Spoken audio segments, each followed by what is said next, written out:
Okay folks, we had a minor earthquake in South Carolina last night, and wouldn't you know it, the Caribbean plate woke back up.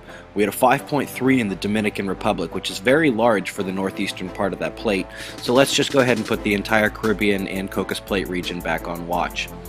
Folks, there was actually a 4.5 earthquake not too far away from the Greek supervolcano that we've had our eyes on. Don't forget we're also watching out for one in Germany and one in Iceland as well. There was a landslide yesterday in Switzerland and also one yesterday in the Philippines, and that one is said to be pretty bad, undoubtedly caused by all the rainfall they've had there.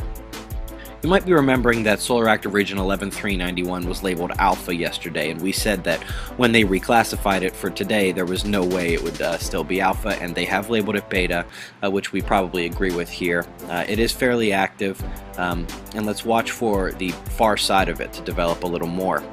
Right now we have this corona hole, this dark corona hole pointed right at the Earth. Now, space weather doesn't think much of it, and frankly there's not much reason to argue. We have 2 to 3 days to watch, and we'll be watching the solar wind telemetry from ACE to see whether or not we get a spike in solar wind speed or solar wind density. Something you might want to look out for right here, this corona hole is probably going to pick up a little coronal mass ejection that comes out of the region right here where the corona hole meets the solar active region right here. You can see it's starting to erupt right here at the end of this video. As we come in here for a closer look, what we have to remember is even though this is small, there is a fair amount of ejecta that comes off of it, and it will probably all be picked up by this corona hole stream and just juice it up a bit more than it otherwise would have been. You might remember 2 days ago we were happy to report that the critical frequencies had dropped in the F1 layer, still higher than they should be, but dropped from where they had been.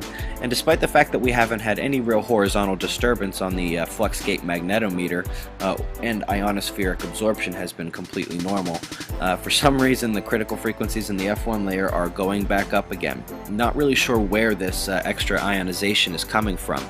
But what we're going to do here, folks, this is the last year of critical frequencies in the F1 layer, and we're just going to take it back all the way for those of you who haven't seen it. Now, what you're going to notice is it's just going to keep going down and down as we go back year by year.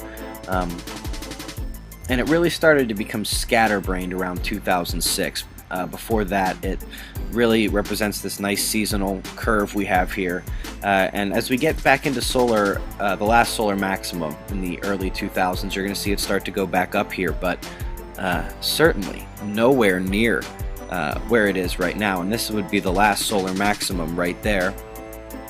And this would be just, you know, the preceding years. But look where we are now, folks. It's definitely something to watch out for. Let's keep an eye on all this coming from the sun, folks. Be safe.